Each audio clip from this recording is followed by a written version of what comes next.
Shabbat Shalom again, everyone, and welcome to our afternoon study.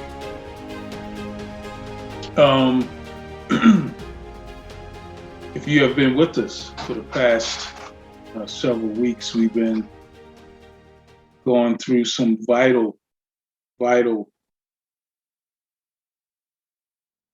things that we need to understand in our walk. And it's come through or by way of the Israelites and them understanding the nation, them understanding where Yah placed them, and then also them understanding the behavior that's required, the total outlook, as they're to see themselves as one body, as they're to see the bigger picture in all working for Yahuah. And we saw some inconsistencies that needed to be addressed in regards to conduct, in the way of murmuring and backbiting and scheming and rebellion. And no better way than through the Korah situation, the Korah rebellion. And we looked at last week as we kind of culminated all that was happening and all that would be done in response to the rebellion. And we looked at practical advice. We looked at practical advice that we can all adhere to in regards to getting away when you find yourself near a complainer, near a grumbler, near a whiner, getting away from a person and challenging a person that's causing contention or seeks to, because it's contagious. We saw last week how the proximity of logistics and just having something in common led to a whirlwind of people that attached to one person's problem, one man's problem. They were able to find a like-mindedness in his thoughts against Aaron and Moses, against the position where Yahuah had placed him, completely missing the honor within what he had versus what he wanted, what he coveted. He wasn't worried about what he could do. He wanted what somebody else could do.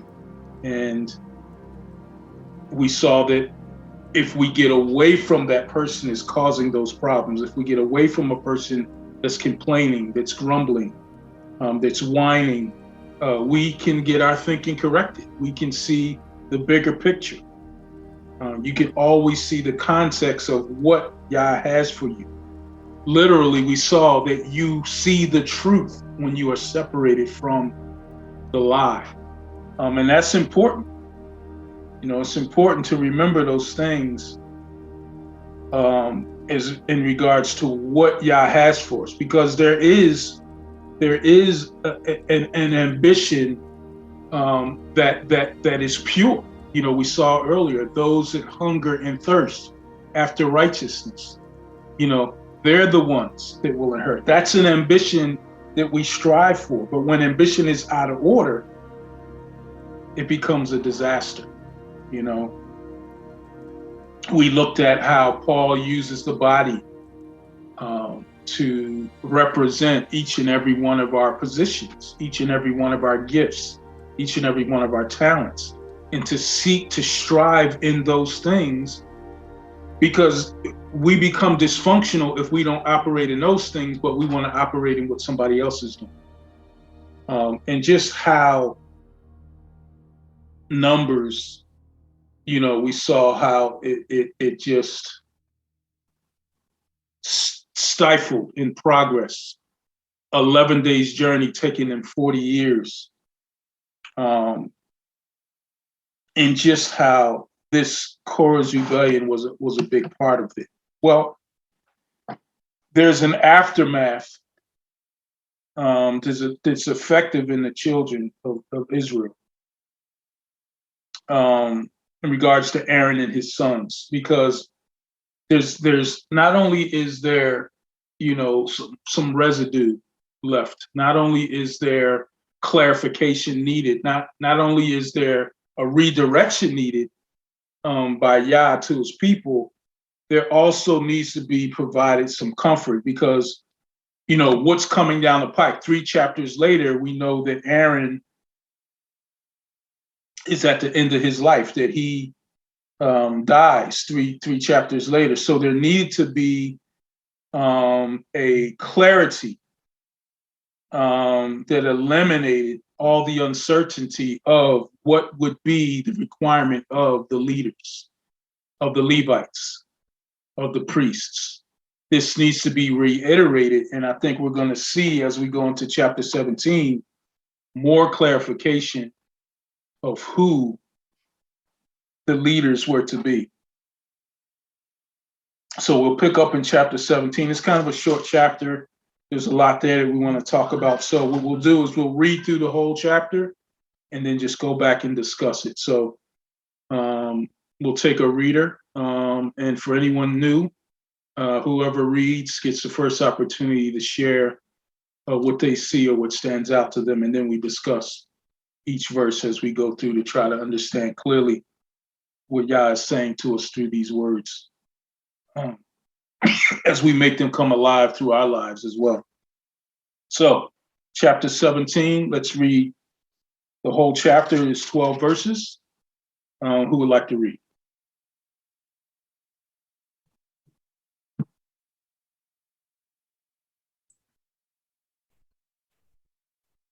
No hands? Oh, Brother JP? I love to read. Yeah. No, hey, we love to hear you read, brother. Hallelujah. Let me hear. All right, this is Numbers chapter 17, starting in verse 1. And Yahuwah spoke unto Moses, saying, Speak unto the children of Israel, and take of every one of them a rod according to the house of their fathers, of all their princesses, according to the house of their fathers, 12 rods. Write thou every man's name upon his rod. And thou shalt write Aaron's name upon the rod of Levi, for one rod shall be for the head of the house of their fathers. And thou shalt lay them up in the tabernacle of the congregation before the testimony, where I will meet with you. And it shall come to pass that the man's rod, whom I shall choose, shall blossom, and I will make to cease from me the murmurings of the children of Israel, whereby they murmur against you. And Moses spoke unto the children of Israel, and every one of their princesses gave him a rod apiece, for each prince one, according to their father's houses. Even 12 rods, and the rod of Aaron was among their rods. And Moses laid up the rods before Yahuwah in the tabernacle of witness. And it came to pass that on the morrow Moses went into the tabernacle of witness, and behold, the rod of Aaron for the house of Levi was budded, and brought forth buds, and bloomed blossoms, and yielded almonds. And Moses brought out all the rods from before Yahuwah unto all the children of Israel. And they looked and took every man his rod. And Yahuwah said unto Moses, Bring Aaron's rod again before the testimony, to be kept for a token against the rebels. And thou shalt quite take away their murmurings from me, that they die not. And Moses did so. As Yahuwah commanded him, so did he. And the children of Israel spoke unto Moses, saying, Behold, we die, we perish, we all perish. Whosoever cometh anything near unto the tabernacle of Yahuwah shall die. Shall we be consumed with dying? Hallelujah. Praise Yah. So, what do you see? What stands out to you? Well, it's just interesting the what's happening as they're getting, and now we know that they're almond. Well, because the King James says they were yielded almonds, so I would assume that they were almond rods, and how they blossomed. And I was like, wow, it just kind of takes me back to the whole factor of, a donkey speaking, or these miraculous things that had happened. And it just shows, Yahuwah's awesomeness. I guess to say, just for, if, you know, you're getting a stick, you're cutting off the stick off the branch, and it blossomed, you know. Hallelujah. Praise God. Praise God. Anyone else want to add anything? Yeah, I got some things I see. I think that's really interesting. Back up here so we can see it. You know, of course, what Brother JP is talking about, you know, we see the blossoming. Yahuwah's making a point here. You know, there's all this clamoring and murmuring and all this stuff that's going on, and he says he's going to show something that's going to put it to cease, because he's looking at the welfare of the people here, because he says something that is really weird how he says it, but then they go into asking about it down in verse 10. And Yahuwah said unto Moshe, bring Aaron's rod before the testimony, to be kept for a sign against the sons of rebellion, and you shall quite take away their murmurings from before me, that they die not. So he's making this happen so that he can stop these people from sinning.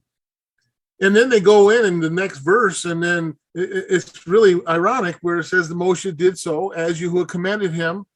And then the children of Yasharal spoke unto Moshe, saying, behold, we die, we perish, we all perish.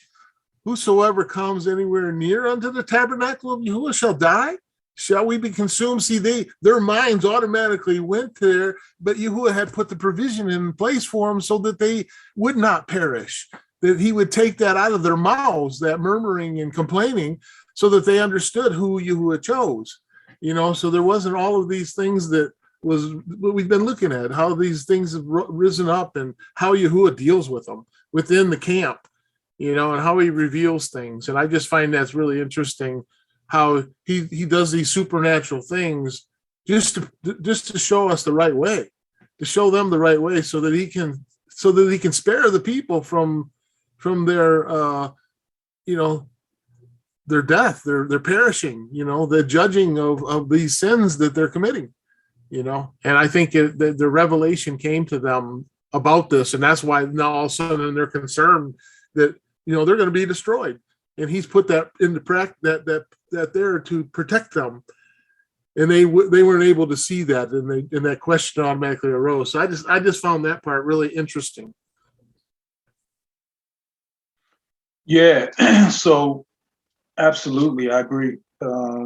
Well, there's quite a bit there, but I think in general, one of the things that we have to make sure that we see is that there has been these events that happened. Korah, you know, and his crew got swallowed up, right? Those that didn't get swallowed up tried to run, and they were burned with fire. And then there were those that did get burned with fire that were struck with the plague. And so that there is no more misunderstanding of who the leaders are, Yah makes something else happen supernaturally. The rod is a sign of a ruler, right? We see that throughout Scripture. It also relates to tribe. It's in 49:10, he says, the scepter shall not depart from Judah. The rod shall not depart from Judah. And the word Shebet is the same word, and here it's used mateh, rod, staff, branch, tribe. It's all a symbol of authority. But what he does is he takes something dead and brings something to life through something dead. The branch is completely severed from the tree. It's standing alone, you know, and looking at this, you know, you guys know how I do. I looked into the almond tree just to get some kind of evidence of the natural order and the way that it. So the almond tree is the first tree that demonstrates the end of winter. It declares the sprouting by all white blossoms, and it's the first to yield its fruit, right? We talked about that earlier. Remember, I said later we'll be talking about this. The true sign of a believer is one that yields its fruit. So here we have these dead branches. The one whose hand the rod's in that blossoms is the first to yield its fruit, is the one who is going to be the leader of my people. And that is not to be disputed. It's not to be argued with.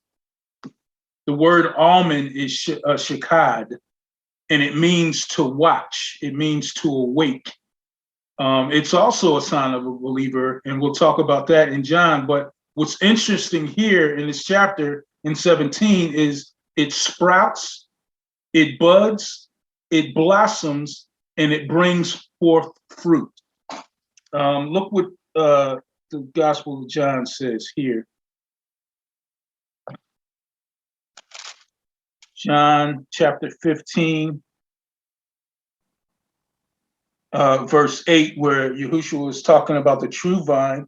He says in verse 8, by this my Father is glorified, that you bear much fruit, so you will be my disciples. It's a thread that starts and runs through. So it's something that we can clearly see and clarifies who his people is, who his people are. You know, literally, and I say this jokingly, Yahuwah says, this bud's for you, nation of Israel. When this bud comes up, you will know that this is your leader. You will know that this is the high priest, that these are the Levites. Blossoms, clarifies through trees who Yah's leaders are.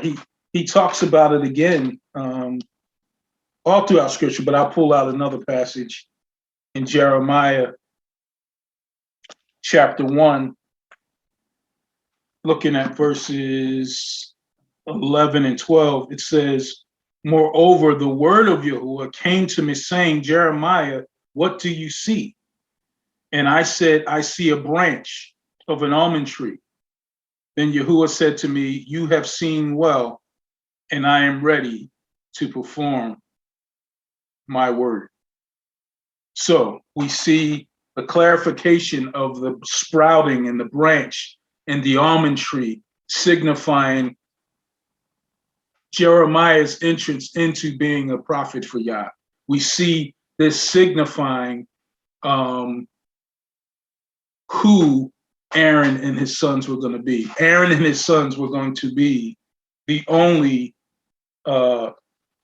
priests, and the Levites were to be the servants that helped them, so as to never mistake who his people are, who his leaders are. If you are not of the bloodline of Aaron, you are not a priest, Korah. You have another job to do. And that is to support the one whose branch has the bud of the almond. So we see that fruit being a constant signification of the one who truly believes. You see fruit bearing in all of these things. So we now approach Messiah in that same way. You know, he says, look at verse 12 of Numbers 17. It says, so the children of Israel spoke to Moses, saying, surely we die, we perish, we all perish. Whoever comes near the tabernacle of Yahuwah must die. Shall we all utterly die? And we know now, through Messiah, we can now approach boldly. He becomes our mediator. The Levites, specifically Aaron and his sons, were the priests. They were the mediators between Yahuwah and man, and they could approach him on behalf of the people. Sister Iris, and then Brother Al.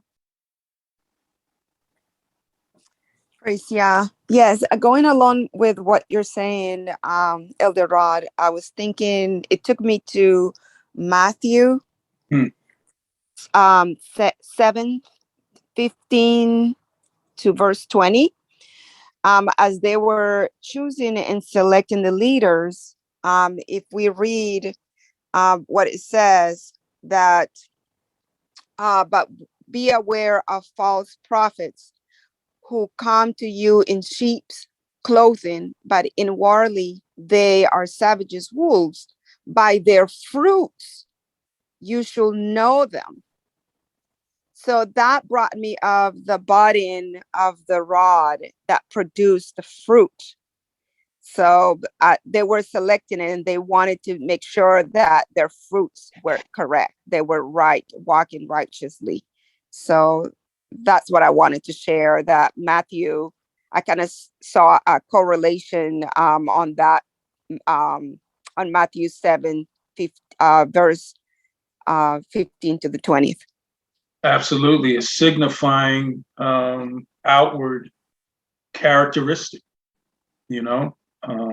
There's a reason that we are given clear pictures of a believer and that we can identify them by the fruit that they produce. If you are a believer, there are certain fruits you produce.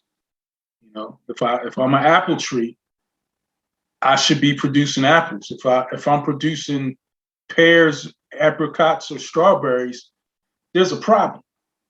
There's a serious problem.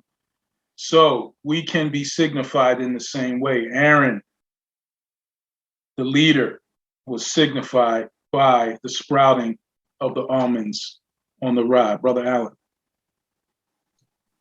Shalom. How's everybody doing? Shabbat shalom. Shabbat shalom, brother.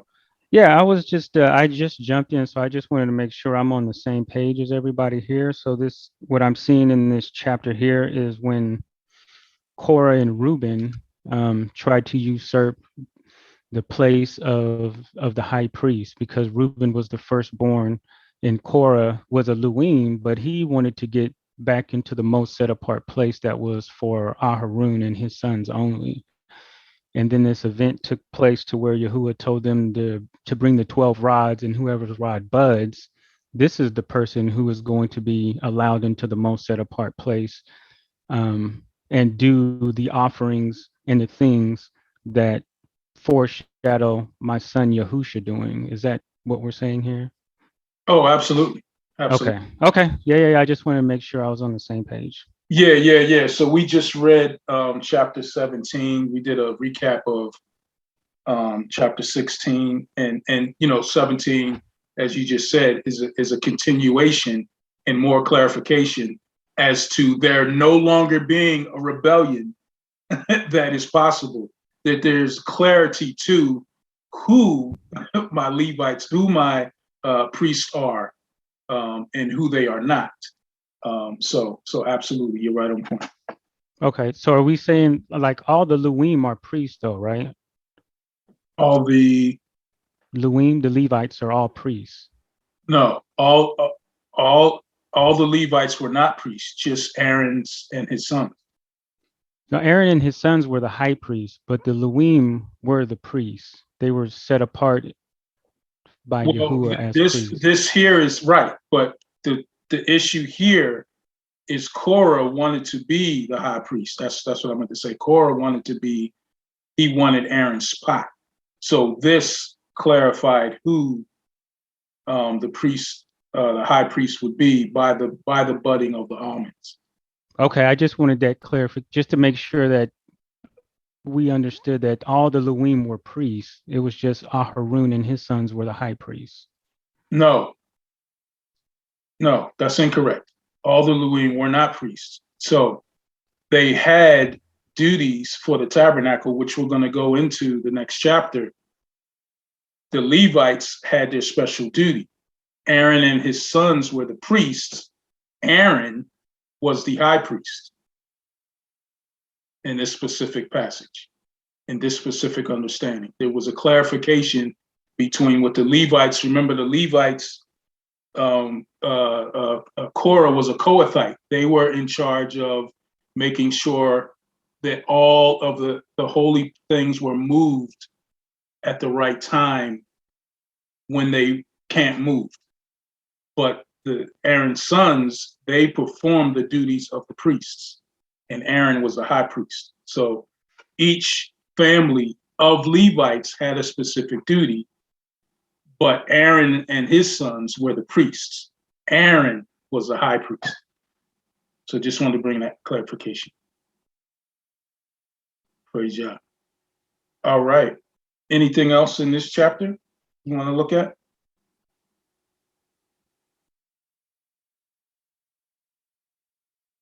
If not, we'll move into chapter 18. Opa, I don't know who that is. Is that Nicole? Yes, yes. Okay. I was trying to do something and I don't, Okay. Thank you, brother. Well, what struck me in number 17 is just the love, compassion, and righteousness of Yahuwah. He made sure clearly, he said he's going to stop any murmuring by revealing his will. Who he's going to choose among all these people by bringing a dry piece of wood and that even blossomed and brought up ripe almonds. I mean, if I were there, I would have to ask to eat some of those almonds. They really seem to be very appetizing. And that reminded me of the way he acts with us right now. He doesn't hide his will to his children, to his chosen one.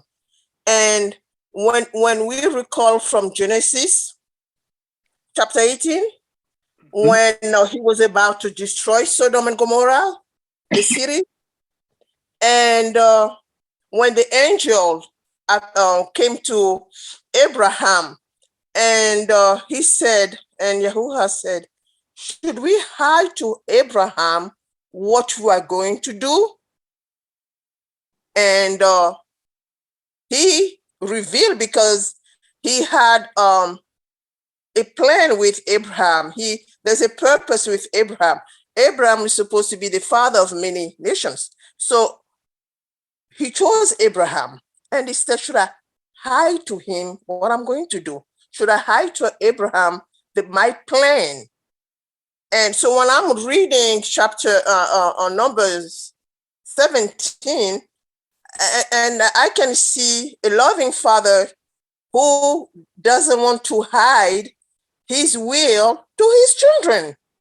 He tells us what he wants to do in our relationship with him.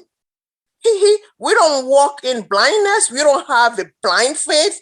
No. He reveals us his plan. He reveals us his will. He reveals us what he wants us to know.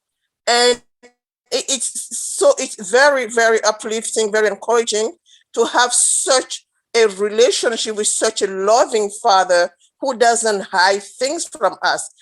And from those people, after all that happened, he made things clear.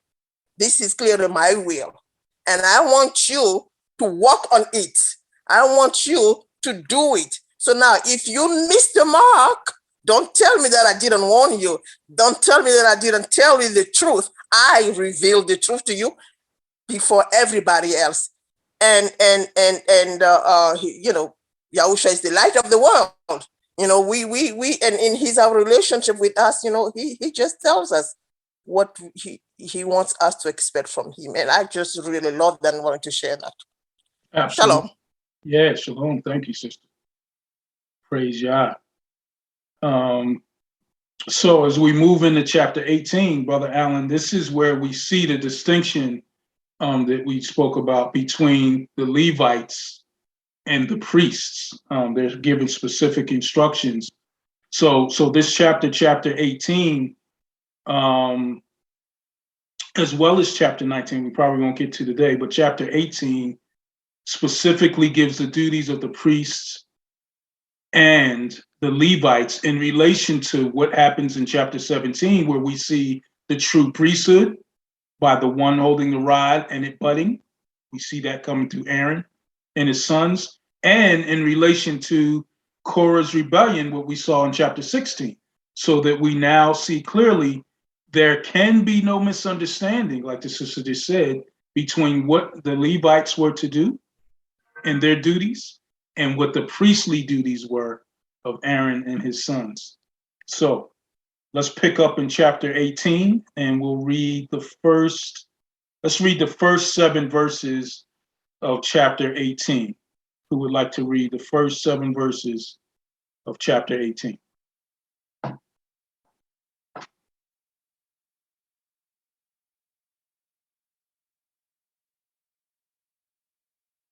Oh, go ahead, Jim.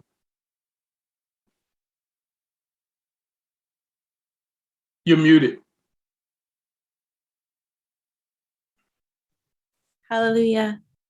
Chapter 18 of Numbers, starting in verse 1.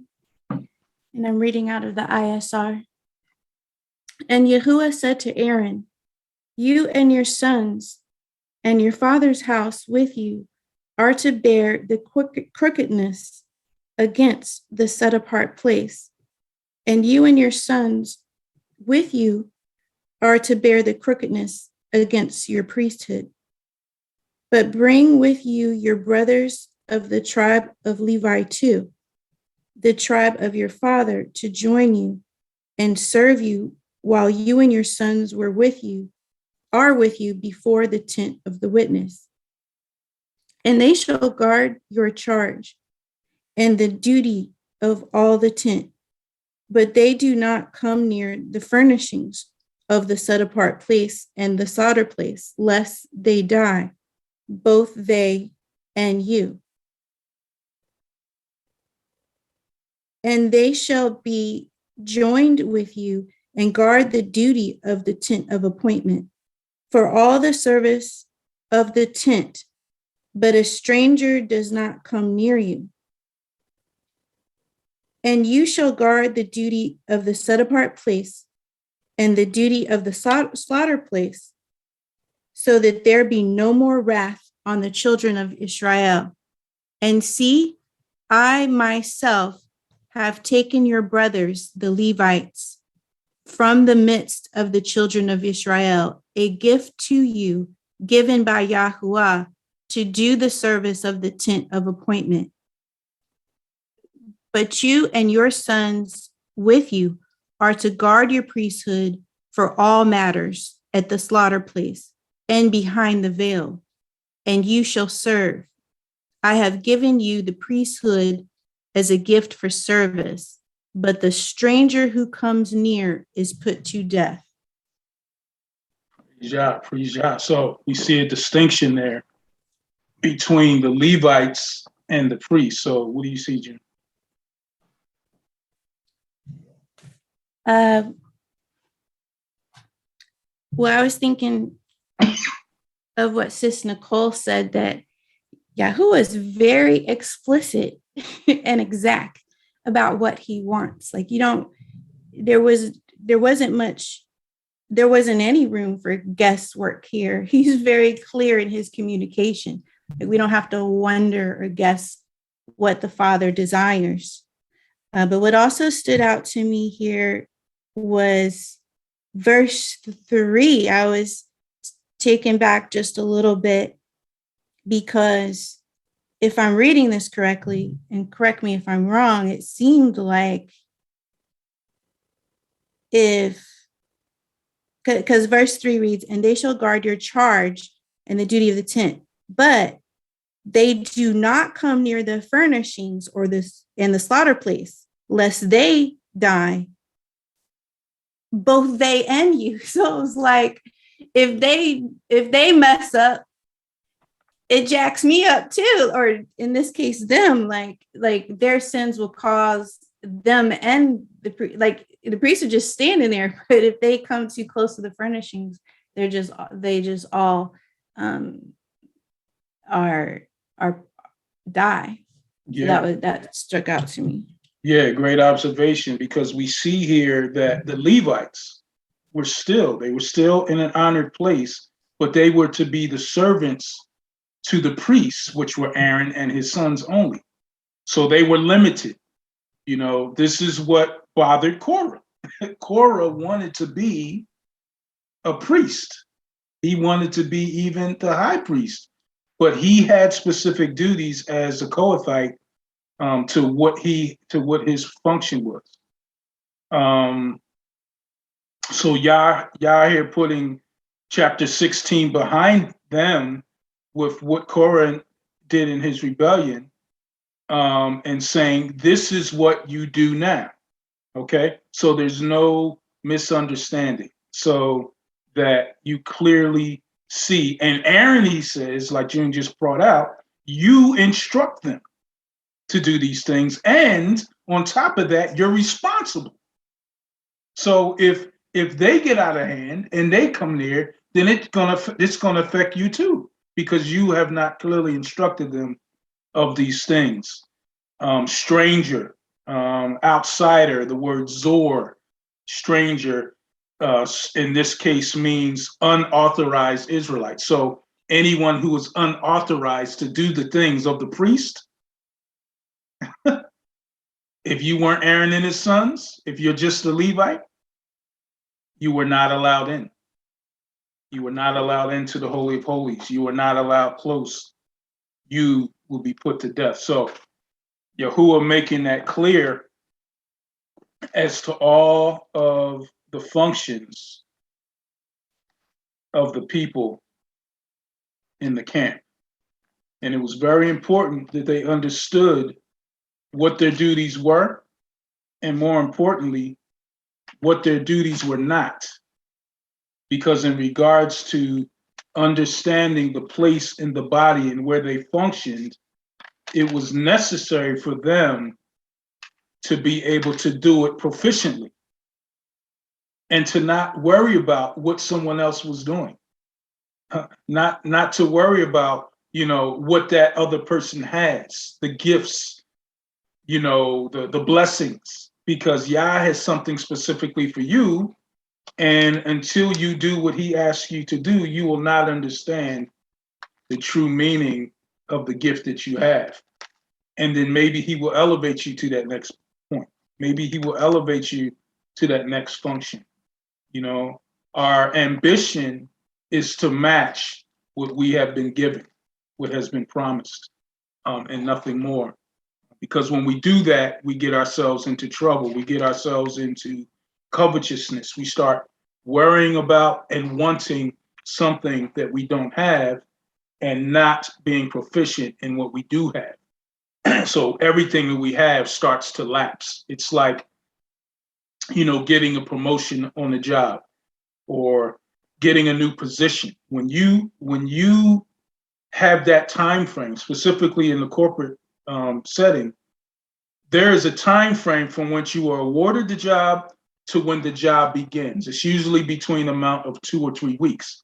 And in that 2 or 3 weeks, you are to transition, which means to finish out all of your projects, maybe even to acclimate the person that's taking your position into that position so that they know what to do, or training someone to be able to take over the duties that you have. Just because you got the new position, you can't just stop working and go to the next point. Not in the same company. You become a derelict in the duties and you haven't finished your task. And I think that is a picture that always has to be drawn for us when we see what Yah puts right in front of us, for us to finish exactly what we started before we move to the next thing. If it's incomplete, we have not gained everything we need to gain for the next level. And Yah continually gives us the opportunity to do that when we fail or when we miss a step or when we fall short. Praise Yah. Sister Diane.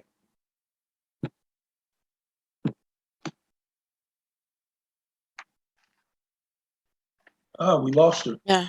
Oh, there you go. Shabbat Shalom, family. Shalom. My finger slipped on my unmute button. Yeah, beautiful lesson again, as usual. Yahuwah is definitely a Yahuwah of order. And if anyone doesn't know what their responsibilities are, he tell them. And sometimes it comes as a recourse to their behavior. Sometimes they have to be reminded of what their duties are, such as the case we found here. What strikes out to me is as we read in verse, well, he used it twice. He uses it in verse 6 where he says, speaking of the other Levites and the sons of the Levites, it says in verse 6, he says, the service of the tabernacle. And then in verse 7, I'm reading out of the KJV, therefore you and your sons, which you shall keep your priest office for everything of the altar and within the veil, and you shall serve. And then he says, I have given your priest office unto you as service of gifts, and the stranger that comes nigh shall be put to death. And I looked up that service of gifts. I thought that was pretty interesting. And 6, he says, given as a gift, it's a given as a gift for the Lord to Yahuwah to the service of the tabernacle. But in 7, it says service of gifts. So I went and looked that up, and I found an interesting correlation in Matthew 10 and 8, and then again, 1 Peter 5, 2 and 3. Yeah. And Matthew 10 and 8, it speaks, and these are to the priests. In Matthew 10 and 8, we read, heal the sick, cleanse the lepers, raise the dead, cast out devils. Say, freely ye have received, freely give. These were actually gifts that were given to them that they were charged to do. And then again, we see in Peter 2, let's see, Peter 5, 2 and 3. In Peter 5,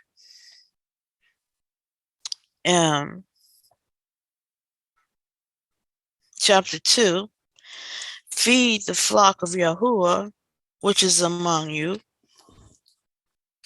And it reads, taking the oversight thereof, but not constraint, but willingly, not for filthy money, but of a ready mind, neither as being overseers of God's heritage, but being examples of the flock.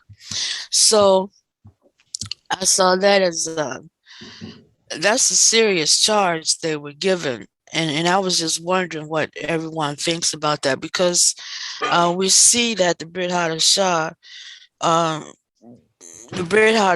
is used as a witness to this, Numbers 18 and 7, service of gifts.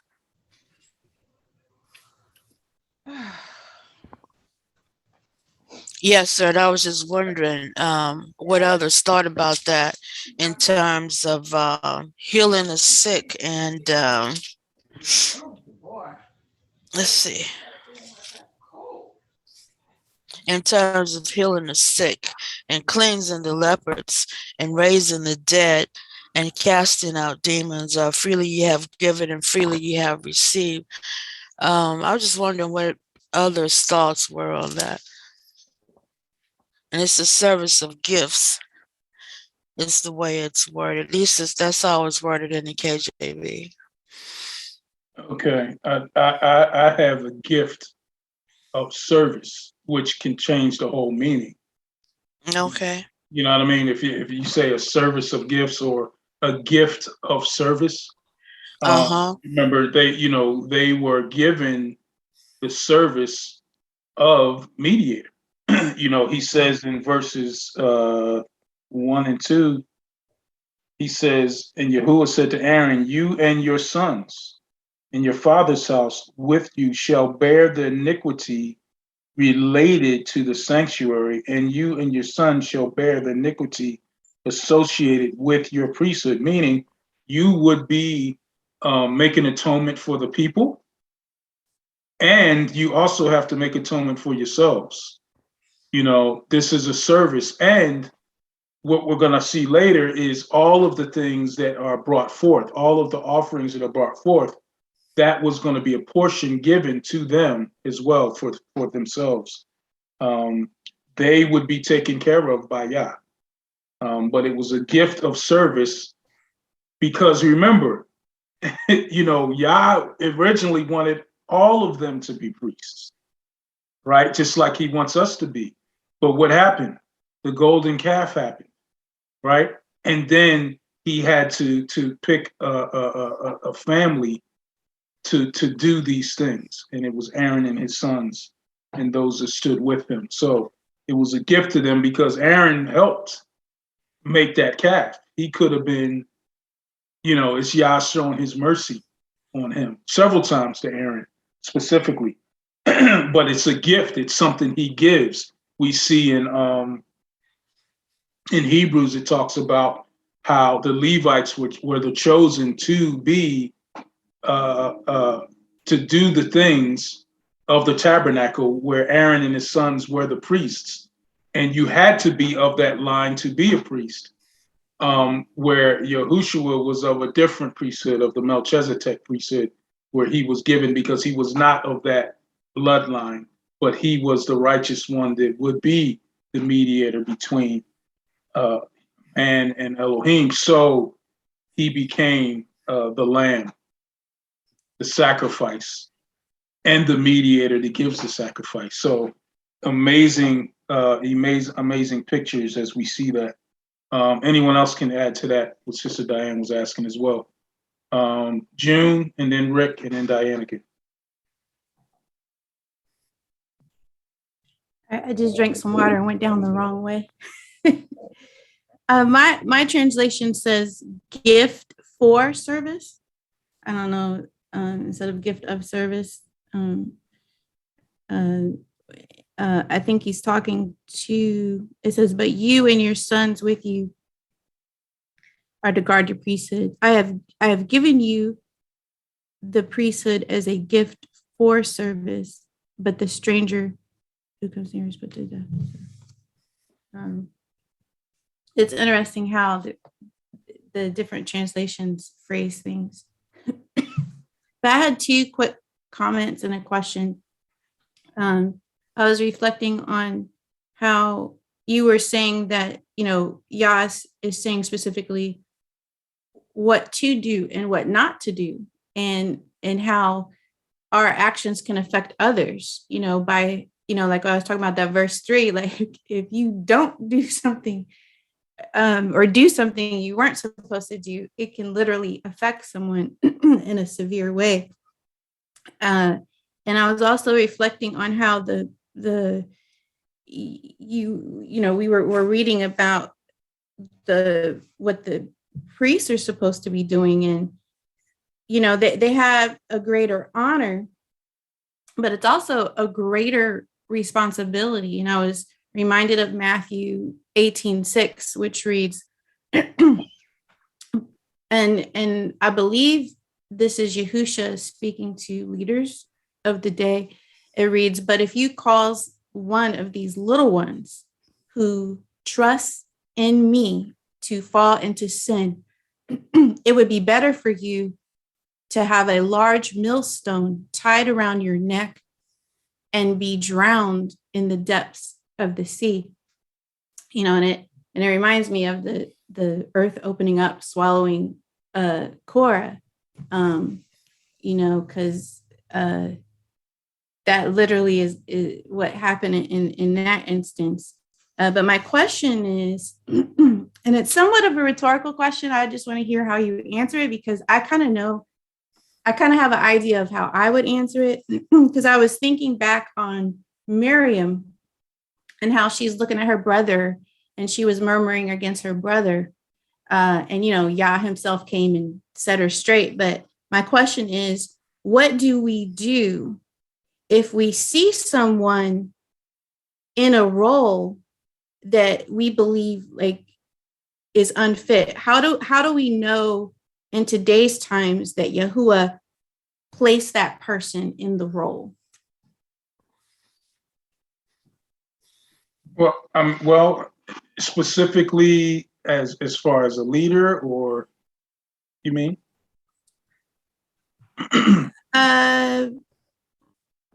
Yeah.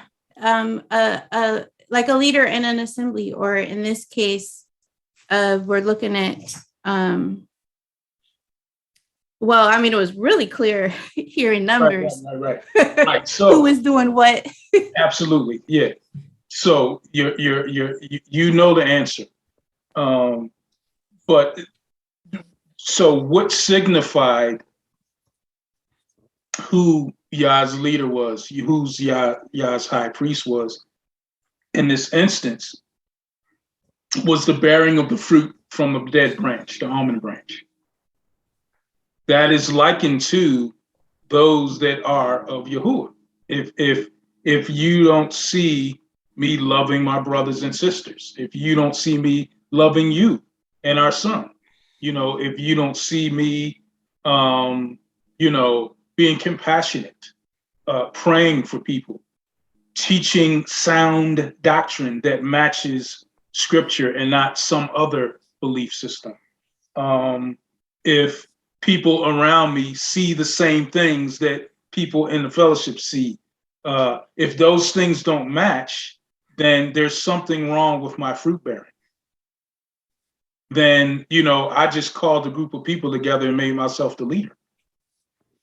Right? That's not what happened.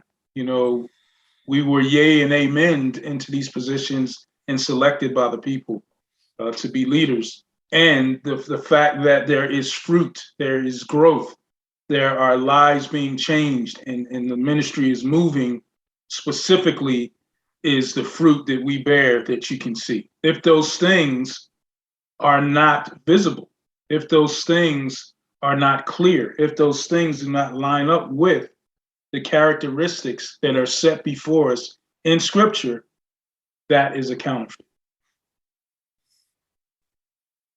Which, again, you already said it was a rhetorical question, but I think all of those things match. Now, there is, charisma.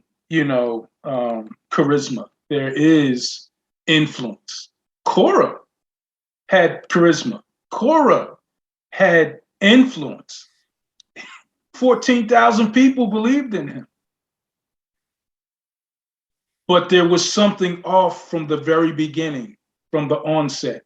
He started his position with a half-truth. Some truth, some lie. It wasn't accurate.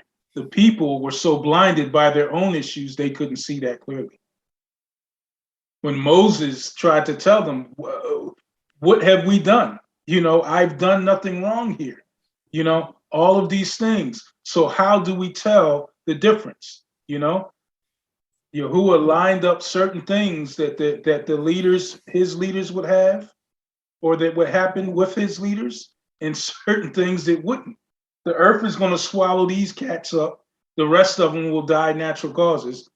That is the sign. The fruit is the sign. It's always been a sign. It's a characteristic of those who are truly his, and specifically and more importantly, his leaders. Praise Yah. Matt, does that answer your question? Yes, sir. I just wanted to hear how. You just like yeah.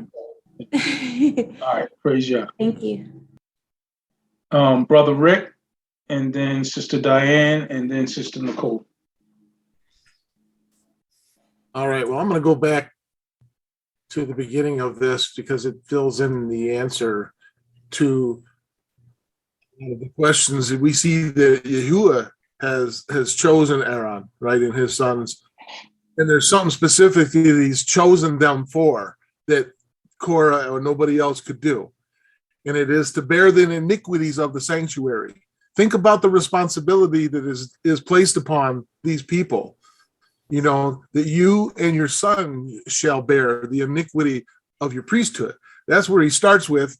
And then he goes down in and he gives them charges, that he includes, of course, the brethren, the lead within the tribe, but he's specifically saying what they're going to be doing, that they're going to be doing, guarding the watch of the tabernacle, handling, but there's certain things that they can't touch, they can't come near. The restrictions are there, and you can see the loving kindness of the order that he's putting into place here. And then it goes on into the question that was posed here. But I'll start in Numbers 18, verse 5. He says, "And you shall guard a left tav." So that a left tav in there is putting something specific upon the sanctuary, and a left tav watch the altar, that there be no more wrath upon the children of Yasharal. That's the reason that he's chosen them for this specific task, which is the iniquity, and we think we can equate that to Yahusha as being the high priest, the same type of position, the same responsibilities given. And then the question with the service, the words are very similar that are used here in 6, which is where I'll start with that word. Basically, it was given that Yahuwah had given these gifts, right? So that word gift is matana, the Strong's 4979, meaning a gift. But look, what is it? A gift? It's bestowed. Something that's bestowed, but it's in a specific. It's a special offering. It's in a special offering. So there's something that's special and unique in that particular gift that he is calling them to bear or to be used for in the service of Yahuwah and the assembly. But then when we go down to 7, this is where it comes into the same kind of clarity. Let me go back where I was at here. All right, there. Now we'll go to 7. And then the same thing is where he is talking to them about basically, I give to you. That same word is there as a gift, the matana, which means basically a special offering. So they're called to give a special offering, to do something unique, which has to do with the iniquity that we see.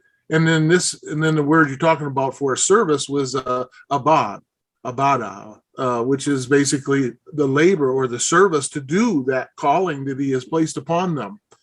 It's a work it's a labor that they are the ones that are called to do, which is a ministry. It's a service that's done on behalf of Yahuwah, but for the people of the nation, to be able to help with the removal of the iniquity, the sin. That loving kindness that we see that Yahuwah is putting into structure, and why he's selected these specifics for that purpose. This is a service. That's the gift. It's a sacrificial gift of service to do this specific calling. So, the same way with Yahusha, nobody else could do what he did. So he was a higher level of what we're seeing laid out here. Hallelujah. Absolutely. Absolutely. A duty. It's a duty that they had. It was separate. It even says in 7, second part, it says, I'll just read the whole thing. It says, "Therefore you and your sons with you shall attend the priesthood for everything at the altar and behind the veil, and you shall serve. I give your priesthood to you as a gift for service, but the outsider who comes near shall be put to death." So behind the veil was only some place that the priest could go, right? Anyone else. And he had to be right too. That's why it says in the beginning of the chapter, the iniquity of the people and the iniquity of you and your sons had to be taken care of, or you couldn't even go behind the veil, right? So all of this had to do with all being pure. But I just wanted to real quick, I see Sister Diane, Sister Nicole, just as a reminder, remember in chapter 3 of Numbers, we talked about the different functions and the different duties. We saw Aaron and his sons were the priests, right? We saw the Gershonites. They handled all of the cloth, all of the tapestry. we saw the Kohathites. They were to make sure all of the objects, the ark, the menorah, the table of showbread, they made sure those things moved properly. The Merarites, they took care of all the framework of the tabernacle, the building itself, giving order and structure to the Levites and all that they had to do in terms of duty. And here, Yahuwah is reiterating that to Moses. So there is a distinction made, and there's no questions to be had concerning what they were and weren't supposed to do. Praise Yah. Just wanted to remind everyone of that. Sister Diane and then Sister Nicole. Yeah, that was very interesting. What brother, is that me echoing or someone? I have, is the echo still there? You're good. Okay. Yeah, I thought that was very interesting what Brother Rick just posed as he mentioned service to the people. They service to the, let me see if I can put this a good way. The way we've been looking at the priest's duty has been to the tabernacle. And for their the different things that they have to do in terms of the tabernacle, packing it, moving it, unpacking it, the service to it, how they had to go about doing everything, the incense, the altar, all of this was in service to the tabernacle. And when he mentioned the service to the people, this service to the people can be seen in relationship to the tabernacle. And it says in verse 7 that I have given you, and we do have an Aleph Tav there to let us know that this is definitely Yahuwah that's doing this thing. And we also read in scripture that we too are a holy priesthood. I don't know if that has any connection, even though this is what we were called. And it seems, when we look at this word service and the reference of in Matthew and also the reference in First Peter as to what this service means, it seems that the service goes beyond, the tabernacle. And as you say, Brother Ra, all versions do not read that the same. Some reads service of gifts, and then some of them reads gift of service. That's almost saying he bestows the power. I give you the gift, the power, the authority to do what I have ordered you to do, what I have ordained, for you to do. And in this particular verse, and this is the one I was really focusing on, it does seem that the service goes to the people beyond the tabernacle, and that this service relates to what we find in Matthew that I just read, the healing of the sick, the healing of the raising of the dead, cleansing of the lepers. So is this also a service that these priests here in chapter 18 had to perform? Yeah. I mean, I understand what you were saying, but that just kind of threw me off when I was reading that last night. Yeah. No problem. So what you have in verse 7 is a full picture of all that's entailed in the service that the priests were to perform. Mm-hmm. So the whole chapter is talking about their duties. Here in verse 7, it says, for everything at the altar and behind the veil, right? In the beginning of the chapter, it talked about their iniquity. But in the middle of the chapter, it talked about Aaron teaching them, right? It says, and they shall attend to all your needs and all the needs of the tabernacle, but they shall not come near the articles of the sanctuary altar, lest they die. They, and you also. So the responsibility of teaching them what is the good and right way, which required the teaching of all of the law, right? Not just these things, all of the law, teaching, cleansing, healing, like everything that we discussed up until now that they did. Remember, the priest shall do this. The priest shall cleanse this. Once you're healed, you will be washed. All of those things are what's encapsulated in Matthew and in Peter. All of the duties of the priests, all of the duties of the leaders, the same exact same thing. It encapsulates everything that they were called to do. Okay. So this would be the last one. So would this be in relationship to us today if we were if we are called priests as well, that we are part of the holy priesthood as we were called over in Exodus, I believe that was, or is this different? Well, this is a shadow of what was to come. You know, again, we talked about, I think it's Peter. In Peter, it says, well, he calls us a holy priesthood, right? Let me. Priesthood. What's the passage? See, I'm gonna get it here in a second. Yeah, it's in Peter, but it's also in the Old Testament. Over in Exodus, I would have to find it. Yeah, no, that I know. First Peter 2:9. Yeah, 1 Peter 2:9. Go ahead and read that, June. I volunteered myself. Yes, you did. But you are a chosen race, a royal priesthood, a holy nation, a people for his own possession, that you may proclaim the excellencies of him who called you out of darkness into his marvelous light. And that's tacked on to all of our duties. Absolutely.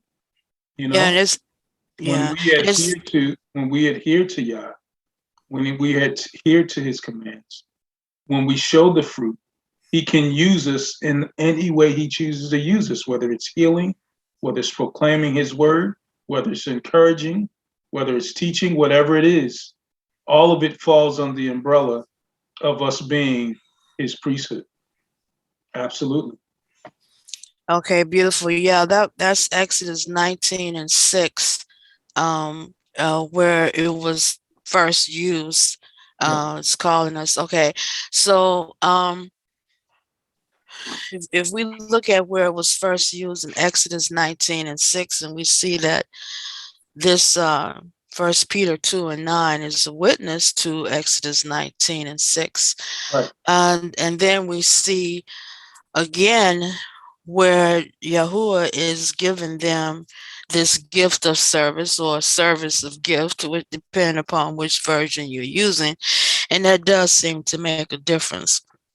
So that would, in a sense, include us, and if so, then according to the reference of service in this particular verse, we're called to do these things.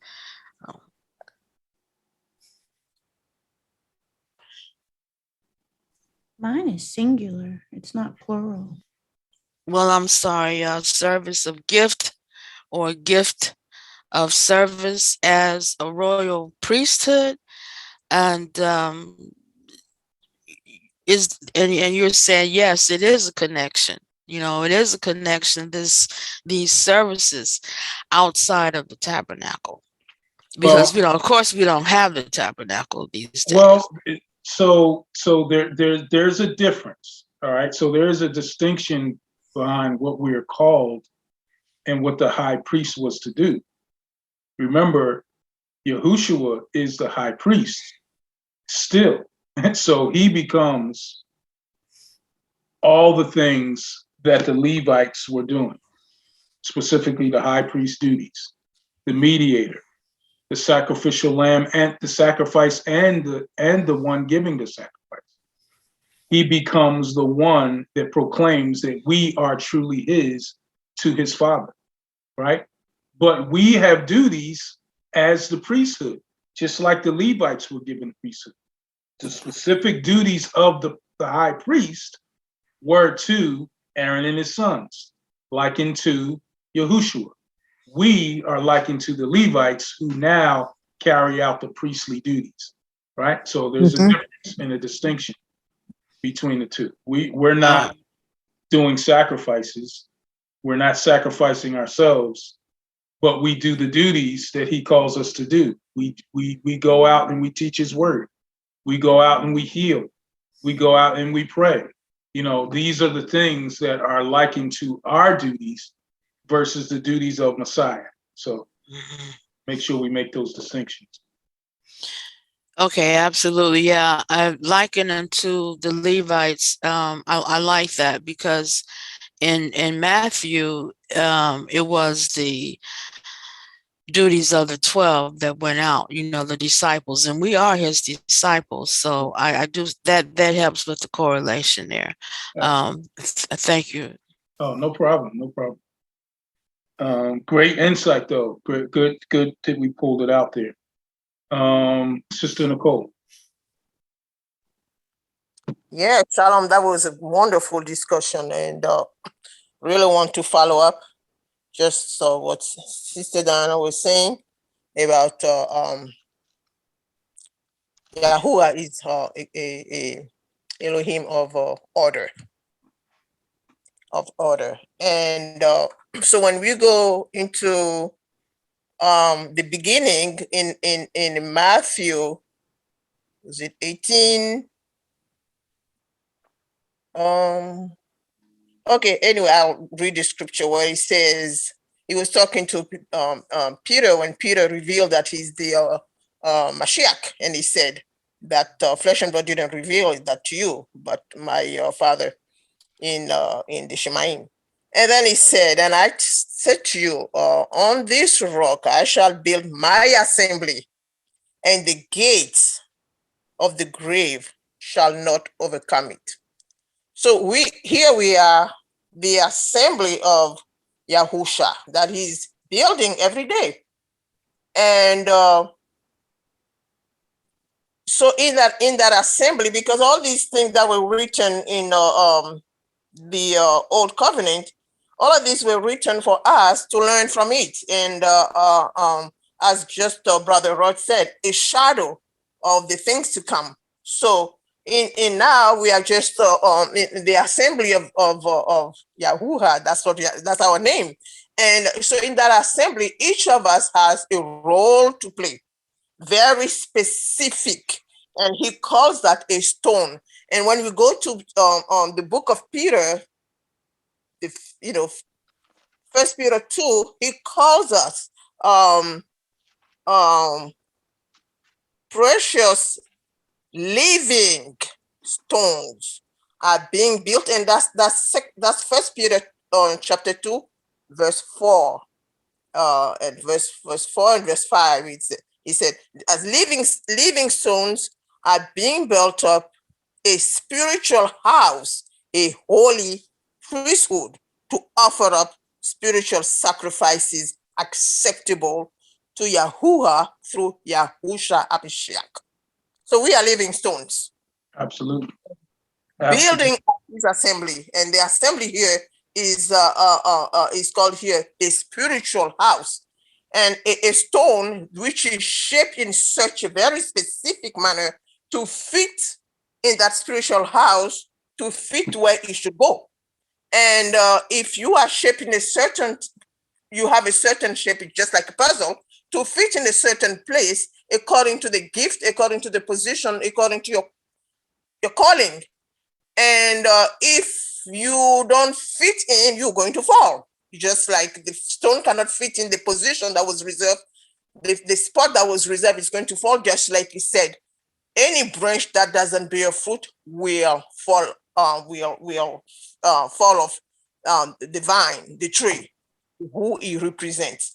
So we are those living stones, and as a living stone of church right here, he's very specific also in our calling, in the things that we're supposed to do, because we are serving him. And he said, it's in Romans 12:1 that we are living, our body should be a living sacrifice, holy and acceptable for a reasonable service. So we are here, we are in the assembly to serve according to his purpose. And again, he's very specific, and he's very in order what we should do.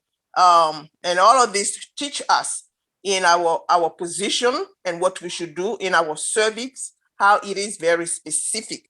He will equip us with the gift that he has to give us in a timely manner, according to what he wants us to do. If it's the word of knowledge, a word of wisdom, or whatever, discernment, faith, all of these things, he will equip us to do that service. But the point here that I really wanted to focus on is that he is Yahuah is of order. He's a Elohim of order.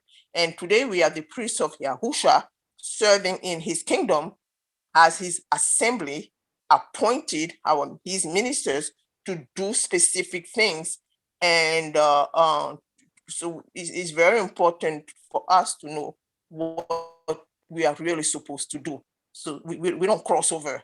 We don't become another Korah. We so that our service can be pleasant and acceptable to the Father, for the advancement and the development of his kingdom. And so I was just really, it was like an awareness to take this thing very seriously. Absolutely. Hallelujah. Absolutely. Very, very good explanation. Very good understanding, sister. Thank you for your insight there. Very important that we understand what the sister said. You know, Romans 15:4, for whatsoever things were written before were written for our learning, that we through patience and comfort of the scriptures might have hope. You know, we have a clear instruction, not only of what to do, not only of what not to do. We have actual things that happened that the people had, the things, the thoughts that they had, you know, which match every unction that we have as a human being. We can literally see these same instances, these same circumstances in the epoch of time that we're in, and we can relate to them and know what to do and what not to do. Praise Yah. So absolutely. Brother Rick, I was about to start helping you hold your hand up. It's been up there for a while. Yeah, for sure.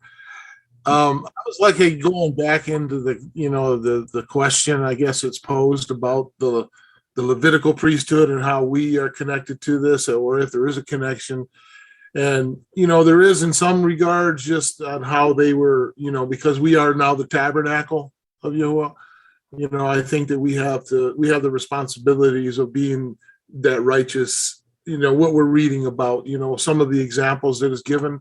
But I believe what the scripture's talking about, that we are actually after the order of Melchizedek, that priesthood, and what did that represent? Because that's the order that we follow in Yahusha.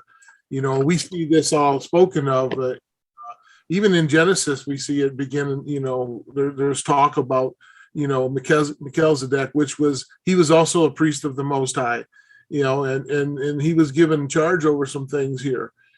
So we see, even Melchizedek was mentioned even in the Tanakh itself, in the beginning in Genesis. But if we look at where this is talked about in Hebrews 7 and basically around 11, I guess, and I'll just read here. It says, and now if perfection had been attained through the Levitical priesthood, for under it the people received the law, what further need would there have been for another priest to arise after the order of Melchizedek, rather than one named after the order of Aaron? For when there is a change in the priesthood, there is necessarily a change in the law as well. For the one of whom these things are spoken belong to another tribe, from which no one has ever served at the altar. For it is relevant that our Adon was descended from Yehuda, and in connection with the tribe of Moshe, said nothing about priest.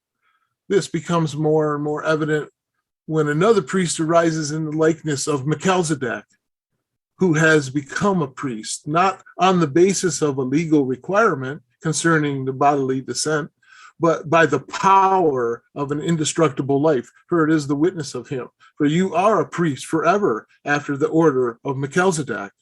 For on one hand, a former commandment is set aside because of its weakness and uselessness, for the law made nothing perfect. But on the other hand, a better hope is introduced through which we draw near to Yahuwah.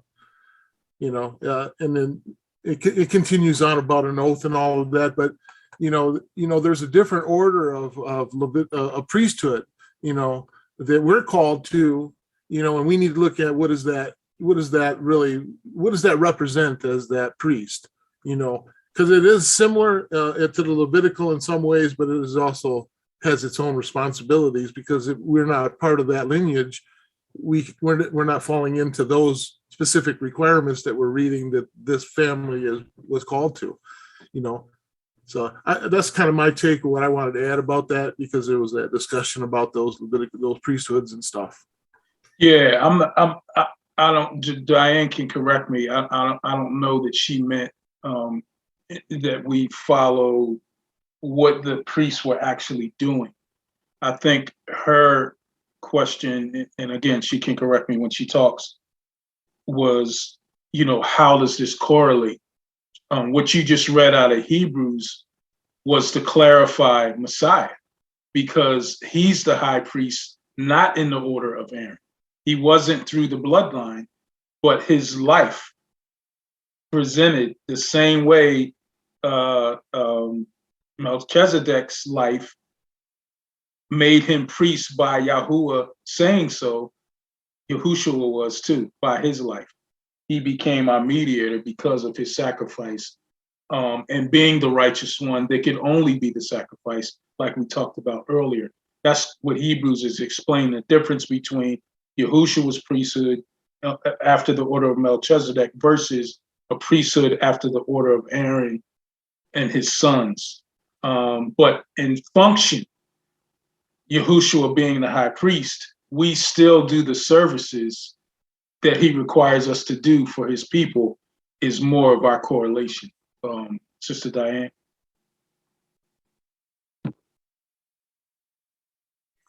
But that was still good though. Elder Vic, it kind of helps clarify, just to see it better. I think it was Elder Rod that mentioned, well, we are the tabernacle. We had the tabernacle in the Old Testament built by hands, but we are the tabernacle. We can see that, that has replaced that tabernacle. I also can see, because I was really trying to wrap my head around this thing when I saw that service of gift, and then I looked up that word service, and it took me over into healing the sick, raising people from the dead, lepers, and all of this. And I'm going, well, these priests in chapter Numbers 18, they serve the brick and mortar. I mean, sorry about that. I'm just, for lack of a better word, they serve the physical tabernacle, the one that they had to put together with the animal skins and the wood and the candelaria and all of this. So this is really what threw me off. However, when Yahusha came, he's the high priest, and it kind of takes me back to Matthew 10 and 8, where he gave his disciples that particular mission to heal the sick, to cleanse the lepers, to raise from the dead. This came from Yahusha himself to his disciples. Matthew 10 and 8 was the reference given for Numbers 18 and 7. Now, one of the things, so you're talking about a cross reference.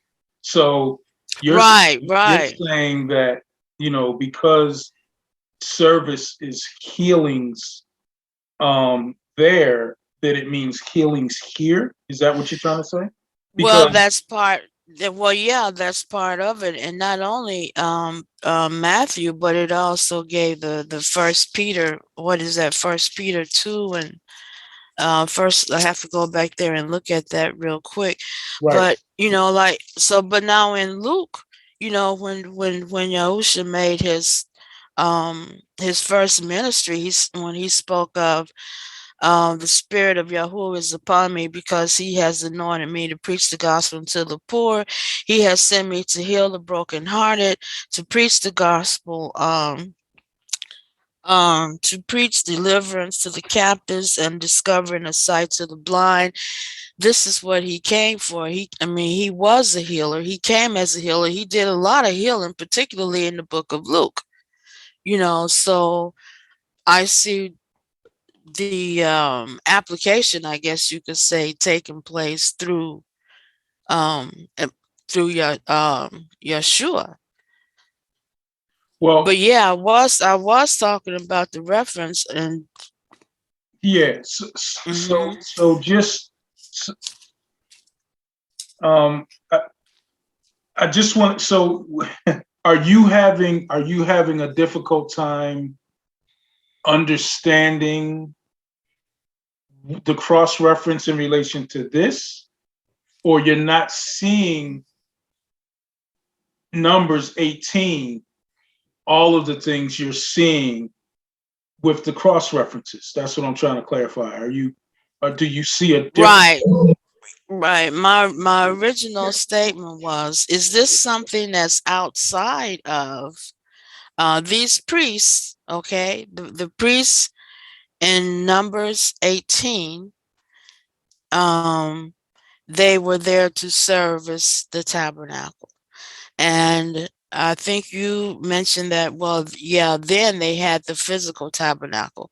Well, today we don't have that tabernacle. Our body is the tabernacle. So if these priests are serving in Numbers 18, they were serving the tabernacle in a physical sense, right? And yeah, we read in verse 7 a cross reference to Matthew. All right. So, all right, I see what you're saying. So, all right. So let me tell you, say it this way. So, all of the duties of the priests were not related to the physical temple. They were related to the people as well. That's why we all through Leviticus we read through the washings, the cleansings. Remember, even when Yahushua cleanses the leper, he cleanses the woman with the issue of blood. He tells her and them to go do the same things that are done in Leviticus. You'd cleanse the exact same way. So the duties are the same in reference to the healings that occurred. So all of the duties that you see in Numbers and Exodus and Leviticus of the priests are the same thing that Yahushua is doing with the people. They're the same things that he's explaining, and are the same things that the disciples then go and do. So the correlation is not inconsistent. It's the same. Right. So saying earlier. thank you. Yeah. So and we as high priests, right? Because we were told that we were We're not priests in high priest. Exodus, Well, he's not the high high priest. He's the Okay, high priest. he's the high priest. We were Right. told in Exodus 19 that we were called priests as well. Yeah, Exodus 19, they were priests. Yeah. The whole nation. The whole right. So as such, what happened? It got foiled. Sir? It got foiled. Why? Why did it get foiled? That whole concept of the whole nation being priests. What happened to disrupt that? You mean in the Old Testament? Yeah. Why didn't the whole nation become priests? That's what they were called to be, but that's not what happened. Why is that? Because of sin. Yeah. So he chose the Levitical family, Aaron and his sons. Aaron and his sons to be the priests, the rest of the Levites to be the service to the priests. So there was a specific order to the way that he called things. What Rick was explaining was the order in which Messiah came, not of the order of the letter of the law. It wasn't required by law for Yahushua to be high priest because he wasn't of Aaron and his sons. He wasn't of their blood. He came through the line of Judah through David. He became the high priest after the order of Melchizedek. So, because all of those things correlate in the priestly duties, the high priest becomes the mediator between Yahuwah and man, atoning for all of his sins, right? Healing, washing, cleansing. All of those same things take place through Yahushua as high priest, and he sanctions it through all of those who believe in him, the disciples, Paul, and then us as his royal priesthood. Does that make sense? Yes, that makes sense. Thank you. Thank you, Elder Ed. Appreciate it. Praise Yah.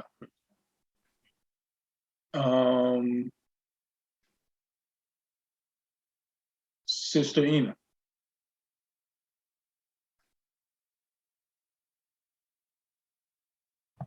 Shalom, shalom, fam. Shalom. This has been such an interesting discussion.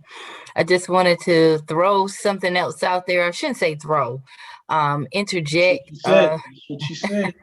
I should not. That's why I'm trying to correct it right now. Do I need my shield of faith? Where's my shield at? I wanted to hold the picture up. No, Duvar, we almost finished with his. June is laughing.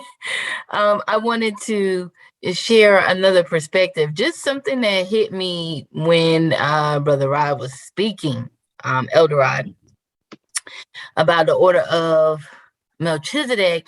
And what hit me the most was that I'm trying to get a deeper understanding, and I'm going to study it more, the battle of Siddim, right? Or I don't know how to say it in the Hebrew tongue, but Siddim is what I would say, Siddim, or the battle of the valley of Siddim, which is where there was the confrontation with Abram and the kings there.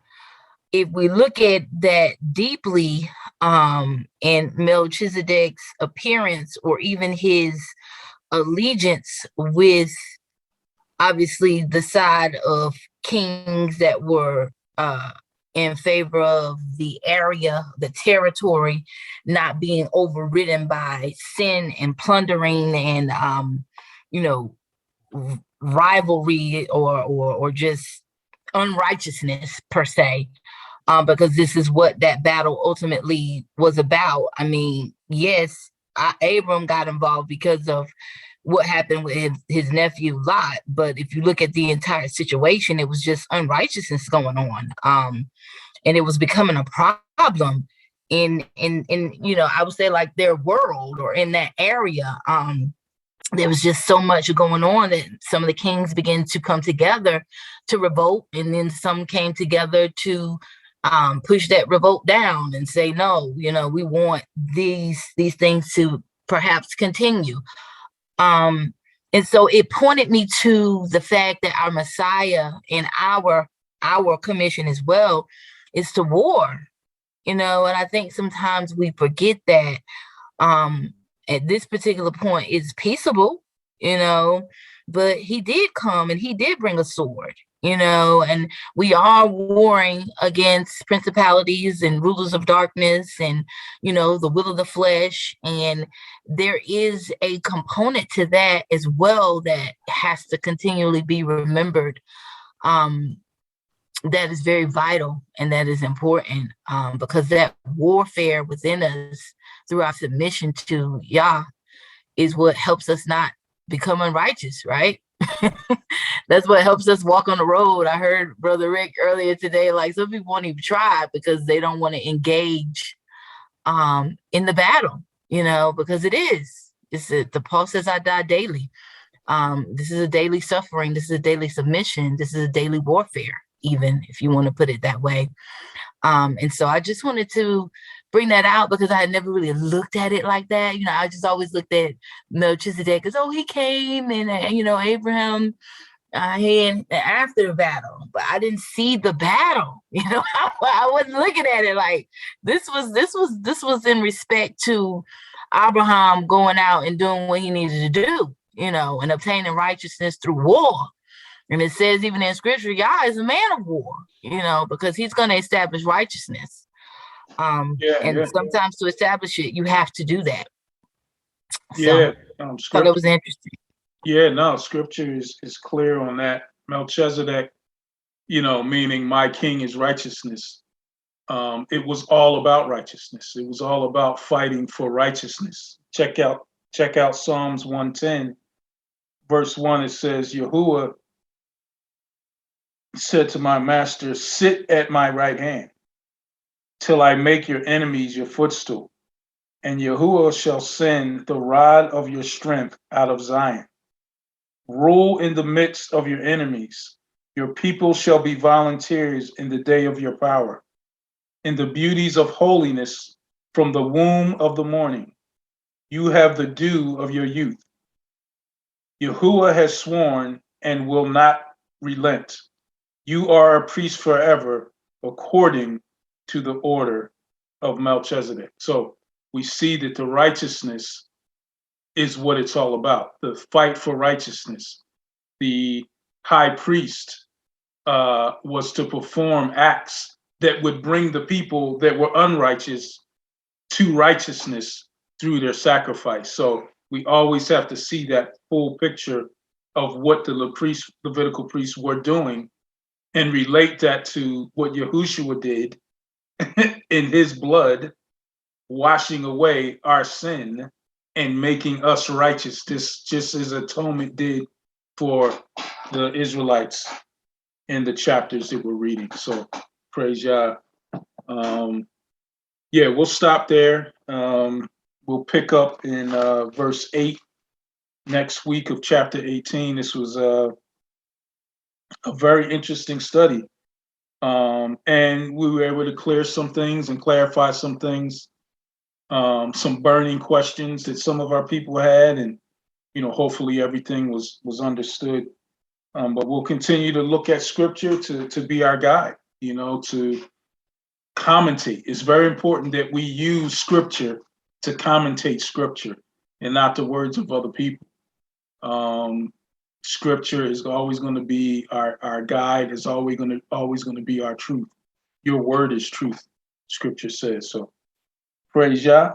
And this concludes our study for today. So Shabbat Shalom. Toda Robah, praise Abba Yah, from whom all baraka flow. We hope this video encouraged you today.